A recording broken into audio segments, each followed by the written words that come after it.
Hey everybody, this is the Sliders Review, and I'm here today to talk to you about the tone of Thor, Love and Thunder.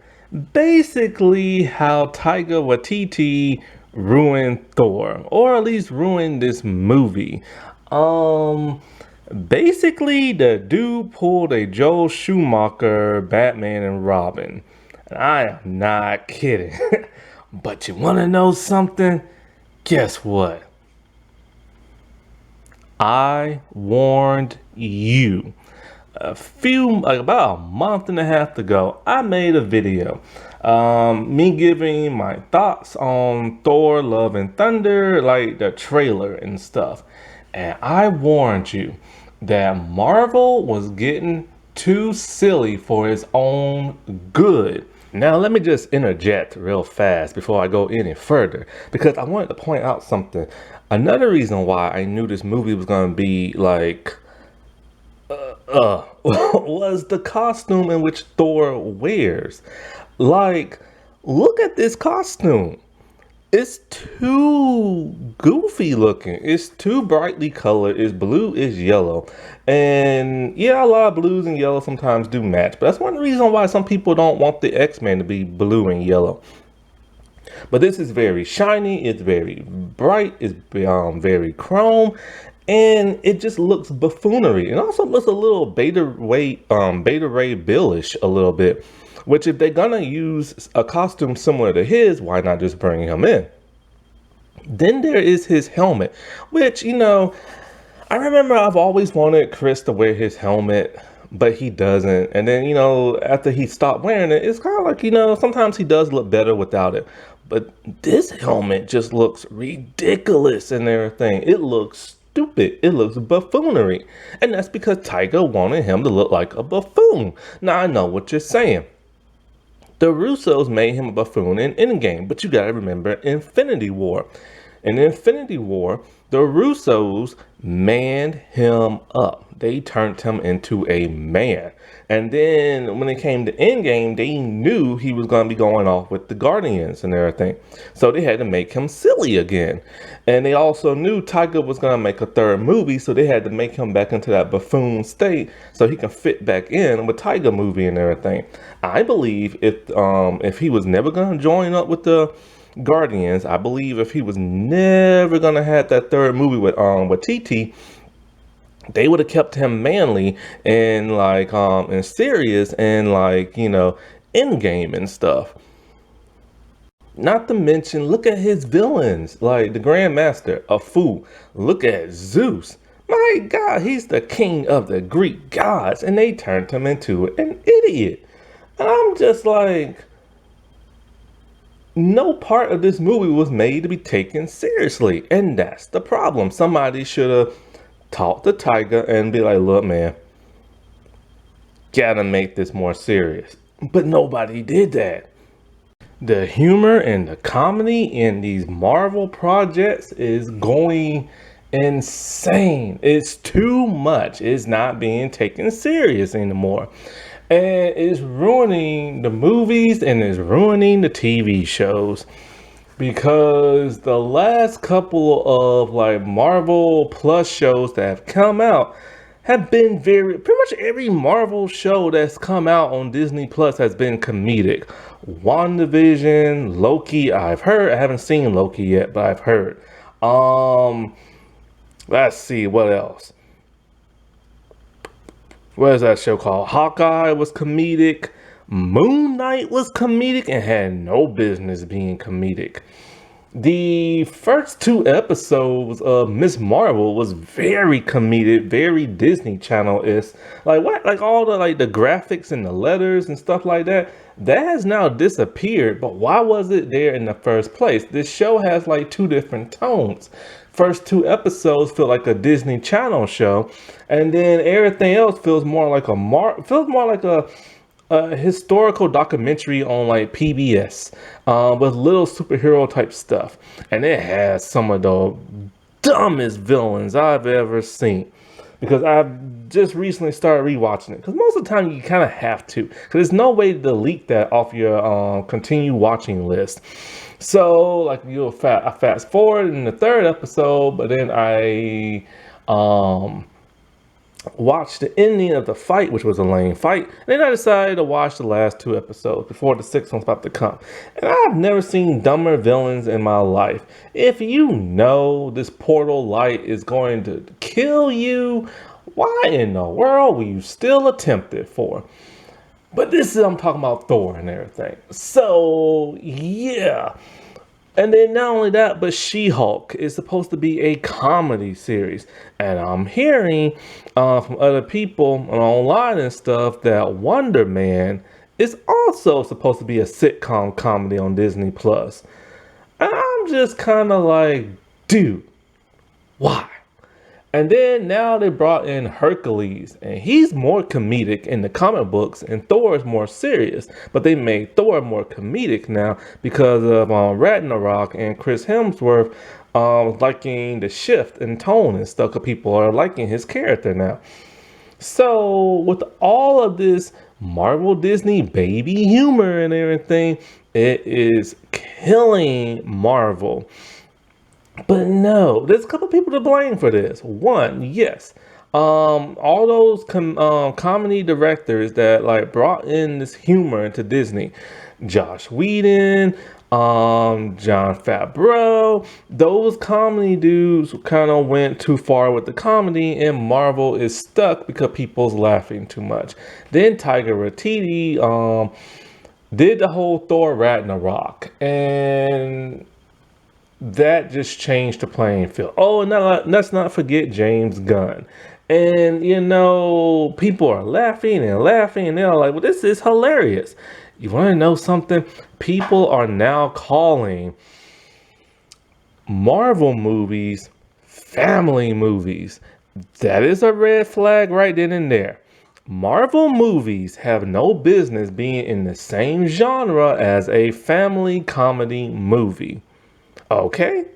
They are not family movies. They are not intended for the family. The family can watch it, but it's a comic book adaptation that is meant for comic book action fans. That is what this source material is based off of. So it should be people who like comic books and action and drama and compelling stories. This is not a family comedy, all right? This is not Cheaper by the Dozen, all right? And people are now starting to get this mixed up, especially that of Kevin Feige and everything. Kevin Feige has no clear vision no more. This is self-evident because nobody knows what Phase 4 is even about. And he has stated that Phase 5 will be more clear. Dude, why can't every phase be clear? The first three were and everything. And so... yeah, Taika Waititi screwed up. He screwed up big time. Now, I'm not here to bash Taika. If you think this is what it is, it's not. I'm not even here to bash Chris, but I am here to give some truth. Some good old-fashioned truth criticism. Because these two dudes need it. Because they just went too far with this. They just went too far. And then Taika pulled a Joel Schumacher. Now, I'm not here to bash Joel. People need to forgive Joel. The dude is dead. It wasn't entirely his fault. It was like the studio fault, and it was McDonald's fault, and people need to understand that. It wasn't entirely his fault, but some of it was, you know what I'm saying? And that's kind of how it is here with Taika. And so apparently there is a director's cut type thing. Well, there's not a director's cut. There are deleted scenes. Apparently this was supposed to be a 4-hour long movie. And it was supposed to be more of what you saw. More comedy, apparently. No. And Taika said, he doesn't want a director's cut. He said director's cuts suck. No, they don't. I have seen plenty of director cut movies, and they are good. And they explain more that the studio made them force take out. And I think that's his problem right there. He doesn't want to explain things. He just wants to be as wacky as possible because it's funny to him. And when you have to explain things, then it gets boring, like you're in a classroom and stuff. And there's self-evident of that, and even in Thor Ragnarok, where he doesn't explain things too well, and he just wants to go straight for the comedy and everything. And so now he can't take criticism online, and he's just being like James Gunn and everything.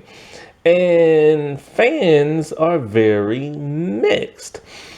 Some people love this and think it's the most amazing thing they ever saw because of that of Thor Ragnarok. Other people think it's completely stupid and they hate it. Other people are in the middle and just confused and don't know how they feel about it. Other people who are actually nice and stuff, they rank this very low because they just couldn't take the humor.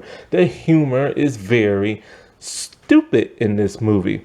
Taika Waititi basically took Thor Ragnarok, injected it with steroids, and went loose in Thor Love and Thunder and everything.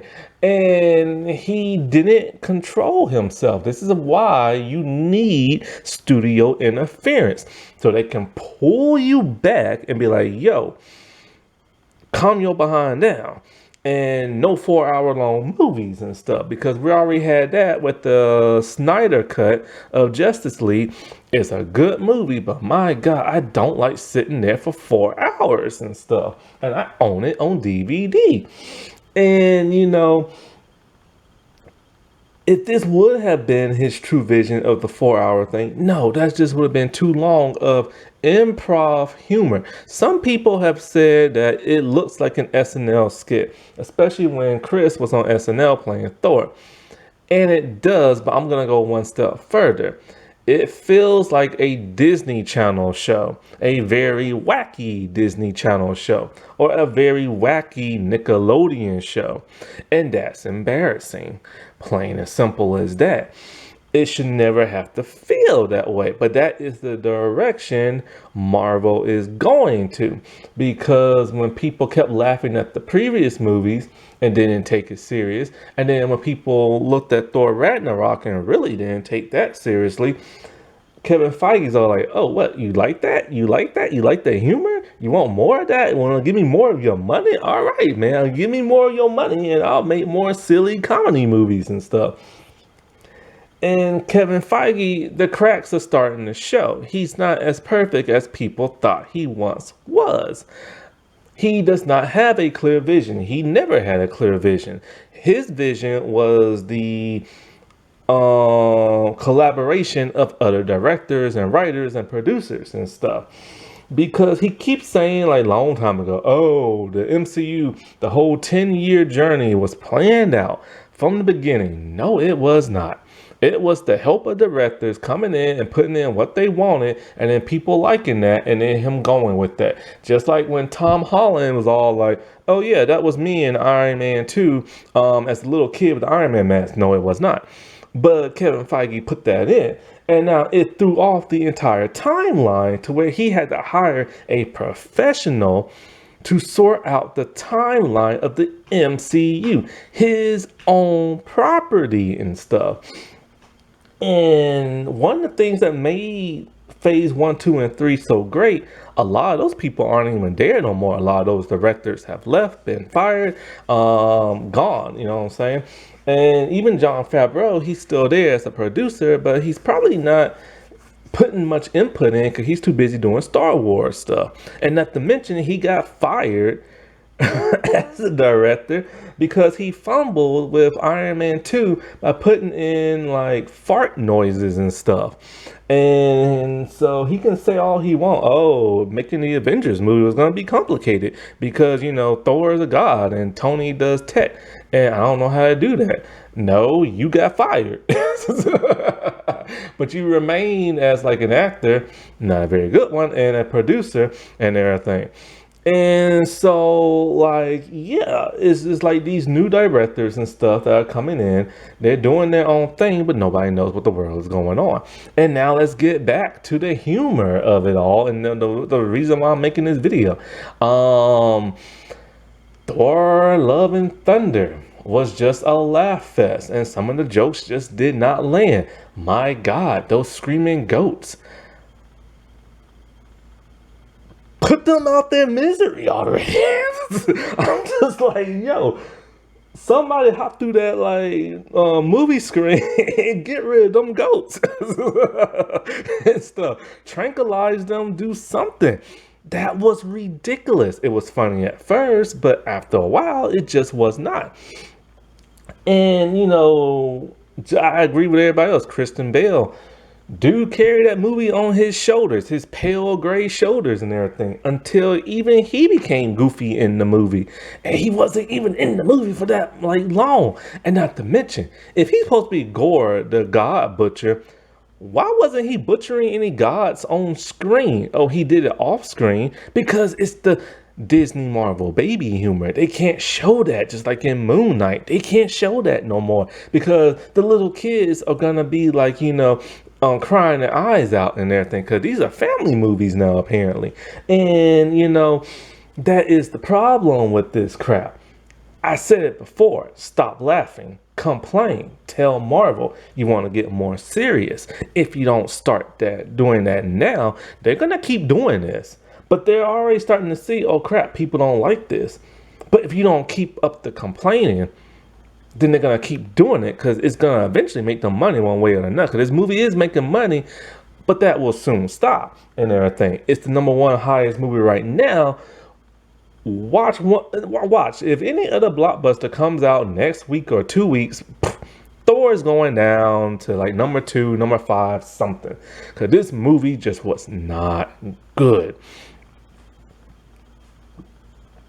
And a lot of people are bashing Tyga online, bringing up his sexuality for some reason, trying to insinuate that he might be gay or something like that, all because Korg was gay, but that has nothing to do with that and everything. Like, those people need to chill. Like, enough of the LGBT bashing and the woke bashing and stuff like that.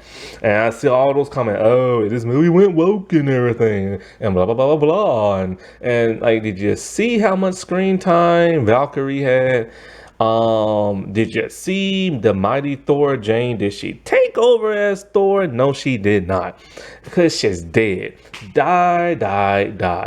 And so Tyga, when I say he doesn't like to explain much, and he doesn't like to take things serious, just to be wacky, he took 2 big Thor comic book adaptions and he fumbled with them. He made them out of a joke. A dude who goes around killing gods and everything because of what happened to him in the past should have been more sincere, more emotional, more serious, and he made it into that of a laugh fest. A woman has cancer, and he made that into a laugh fest. And you're supposed to take things like that seriously. And if you're gonna make it humorous, then you do like Desperate Housewives do in season 4, and you make it serious humor. You know what I'm saying? To like, not make people like feel sad about it. You do it in a way that's not hee ha ha ha ha stupid, but in a ha ha kind of like mature kind of way. You know what I'm saying? Like people who experience that and like, oh, I feel bad and all this other stuff, and they see the lightheartedness to it, they're now like, like, oh, ha ha ha ha, that's kind of funny. I went through that, but it wasn't like enjoyable or nothing like that, and it's kind of like lift their spirits, but you don't do it in like a stupid kind of way and everything. Even Deadpool took his cancer thing very seriously, and he's dead freaking pool, for crying out loud. A man who looks into the screen and talk about chimichangas and everything, and they can do that more seriously. And I don't get that. And Tyga, he did that in Thor Ragnarok. He took 2 popular comic book Thor Ragnarok and Planet Hulk, and he just goofed it up. And Planet Hulk could have been an amazing boss level solo movie, but of course Marvel doesn't have the rights to the Hulk. Universal still does. That's why the Hulk does not have his own movie, and he has to share it with other people. And so like, not to mention how okay, like say he doesn't explain things. Remember in Thor Ragnarok, we find out Jane and Thor have been broken up. How? Why? What happened? Oh, he doesn't want to explain. He explained it in the next movie because he was forced to explain it in the next movie because people don't want to know what the heck has happened and stuff like that. Let's see what else. The Hulk. How come the Hulk can speak sentences now in Thor Ragnarok? Like, have you noticed that? Like, every time the Hulk appeared in the Avengers movie, he sounded the way he does in the comics, like an idiot, like a monster idiot and everything. And all of a sudden, he can make informed sentences, not very clearly, but he can still do it, but in a slow, mentally inept kind of way and everything. But does he explain that? Nope. Does he explain how the Hulk got there in the Quinjet? Nope. He took some serious villains and made them goofy and everything. And rumor has it there's a lot of scenes that got deleted with some famous names, like the Grandmaster came back, that troll dude who makes all like the weapons came back, and he deleted that. And I bet you anything, their scenes will probably explain some things, but he took that out because he doesn't like to explain things and stuff like that. But this is what happens when you take something and you fumble it by bringing in all this humor. Now, I know what you're probably thinking to yourself. Well, how did he make this into Batman and Robin? I haven't explained that yet. Well, now I'm about to. See, Tim Burton made two very excellent Batman movies. But Batman Returns, the second one, was far too dark and kids got scared. So much that their parents complained. So, what happened? McDonald's, DC Comics, and Bob Kane, they decided to kick Tim Burton out and bring in Joel Schumacher to bring in some lightness, some color, some humor and stuff. Michael Keaton decided, oh, this isn't going to turn out so well, and he split. And so they brought in Val Kilmer. And so with that, it had a mixture of dark and lightness to it. And you want to know something? Batman Forever, it's not that bad. It's not great, but it's not terrible.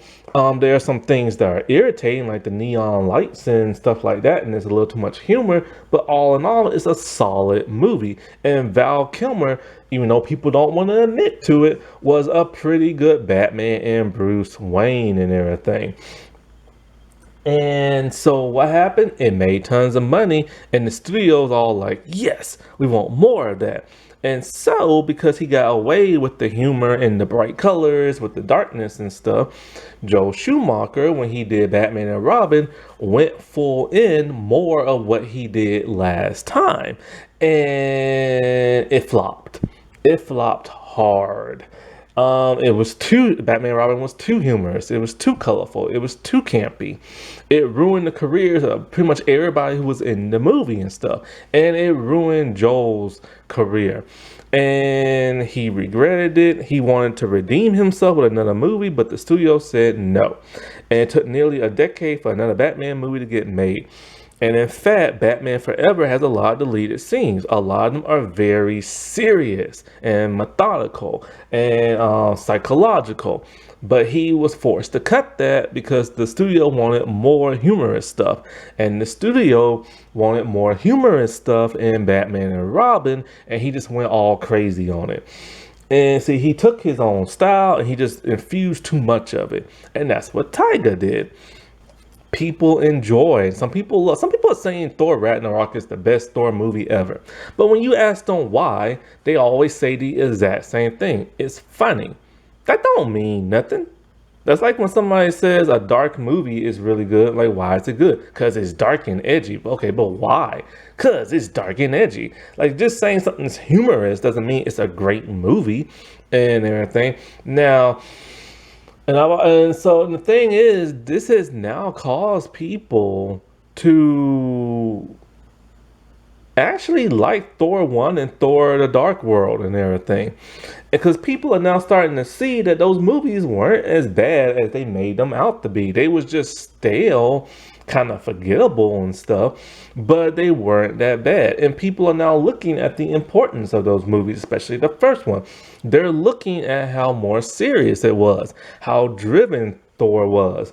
Thor in the first movie was an arrogant, pompous jerk who thought everything should be handed to him because he is the son of Odin and everything. And then Odin slapped him on his butt and took away his hammer and stuff and sent him down to earth. And he was no longer worthy of holding his hammer. And that really upset him. And he went on a journey of self-discovery. He put the needs of others before him and not just to show off and everything. And when he finally was able to lift that hammer, he knew he was once again that great man he used to be, just no longer cocky. And you know, when Tiki, I said Taika with TT, yeah. When he took over in the third movie, what did he do? He broke Thor's hammer. And when that happened, he revealed that Thor was always worthy. He always had the lightning in his body, and he just used the hammer as a continent. That was dumb. That took away Thor's weakness. His weakness is that of his hammer. He doesn't have it, he turns weak in the comics. He needs that hammer because Thor is a big man child, and he needs his favorite toy. His favorite toy in his mind gives him the strength to be a great person because he know he is worthy and worthy to save that of mankind and lead people. And when Tiger took that away, it took away who Thor believed he was and stuff. And then you have Loki and everything. Loki used to be a very serious person. He was serious in Thor the first movie. He was a little jokey in the second, but he was still serious in the second. Then we get him in Avengers and he's still serious and evil and everything. He has not been the same since. Ever since Tiger took over in Thor Ragnarok, he has been a goofball. That is literally what he is now. He's just comedic relief. He's not even scary no more. Even the version that came from the Avengers movie is comedic now and everything. And they had to put him on his own show just to make him compassionate and stuff. And because, you know, the dude, he feels like he's not good enough. You know what I'm saying? He wants to be the ruler of Asgard. He can't. He finds out he is a frost giant. He found out he has been lied to. Frost giants are considered vermin and everything. And, you know, his whole life has been a lie. His brother's not even his brother, but yet he played with him, trained with him, and everything, fought beside him and everything. He feels so utterly betrayed that his betrayal turns to anger and he turns evil. You have not seen that side of him since. And, you know, that is what people are starting to see when they go back and watch Thor 1. Like, I remember when I first saw that, I didn't like Thor 1. I'm just like, I want him to be on Asgard. I want him to be on Earth and depowered and stuff. But then after Ragnarok came out, I went back and watched it. I'm all like, you know what? That was actually a pretty good emotional movie and everything. And the second one, I don't remember much about that movie. I remember saying a long time ago, it's better than the first, but it's not great. It's not great, but it is better than the first. And, you know, I don't remember nothing that happens in it.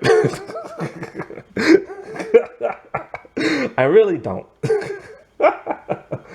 And stuff. I have to rewatch it one day. But the thing is that Thor was even though his movies were kind of stale and bland, he was at his best in the first two movies and in the Avenger movie. And then the moment Thor Ragnarok came around, he has been nothing but a joke. And Chris Hemsworth is kind of like, well, that's what they like. And, I'm a funny person, so I'm going to keep going with that until the Russos took over with the Infinity War and they manned him up again and they gave him a new hammer. But then in Endgame, they had to make him silly again because he was going with the Guardians, and that didn't even last long. And, Thor Love and Thunder. And then what the world was up with Stormbreaker being jealous and being alive? Since when has he ever been alive? Well, I know he has Groot in him, but he's never been shown to have sentient powers and stuff or a presence. And now all of a sudden he does, because Taika Waititi had to bring in the baby humor and everything. And not only did he ruin Thor, he ruined the Hulk. Ever since Thor Ragnarok, the Hulk has been a joke, a literal joke. He has never been serious since like the second Avengers movie, and that's a shame. He is the Hulk, but now he's a laughing stock. Valkyrie, she's just some drunken person who falls over in Ragnarok and everything, and because she feels sorry and her woe is me's and stuff. And so now it's just like she's barely in the movie and stuff because she's no longer that drunken idiot. So what's the point of having her in the movie? And the Grand Master in Ragnarok, he should have been taken more seriously and stuff, but he was just a giant goofball. And Taika Waititi does not deserve to make another Thor movie if he's not going to be serious. He has to start explaining things. See, it bugs the crap out of me. People piss on Doctor Strange 2, the Multiverse of Madness, because there's not much humor in it. And there's some slight elements of horror because they want their humor. See, the MCU has brainwashed you to where you think you have to laugh at everything now. Now DC is doing that with Shazam. Now DC is doing that with Black Adam. He's looking all stern at the window, but tapping at the window. That's a humorous bit. And that's all because of the MCU. And, at some point, you're going to have to stop laughing. And the people who ruin Thor, Love, and Thunder is, of course, Marvel, Kevin Feige, Taika Waititi, Chris Hemsworth, and the fans, because the fans laughed at Thor Ragnarok. And you laughed, and you laughed, and you laughed, and you said you wanted more. Well, he gave you more, and now you don't want it. Alrighty, well, I'll talk to y'all later. Bye.